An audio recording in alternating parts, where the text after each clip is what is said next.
তোমরা সবাই কেমন আছো? ভালো আছো? হ্যাঁ, আমিও খুব ভালো আছি। আজকে আমরা একটা মজার জিনিস জানবো, জানো তো? কি জানবো? আজকে আমাদের চতুর্থ শ্রেণীর থেকে আদর্শ ছেলে কার লেখা?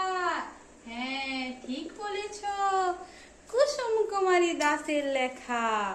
তাহলে আমার সাথে সাথে তোমরাও বলবে। হ্যাঁ, বলো। আদর্শ ছেলে কুসুম কুমারী দাস। আমাদের দেশে হবে সেই ছেলে কবে, কথায় না বড় হয়ে কাজে বড় হবে। মুখে হাসি, বুকে বল, তেজে ভরা মন, মানুষ হইতে হইবে এই তার পণ। কেমন লাগলো গো? ভালো লেগেছে? হ্যাঁ, আজকে আমরা সেই আদর্শ ছেলেকে নিয়ে জানবো, যে কথায় বড় হবে না গো, সব সময় কাজের মধ্য দিয়ে প্রকাশ করবে। হ্যাঁ, সেই ছেলের সম্বন্ধে আমরা জানবো। তোমরা জানবে তো? হ্যাঁ বাবা।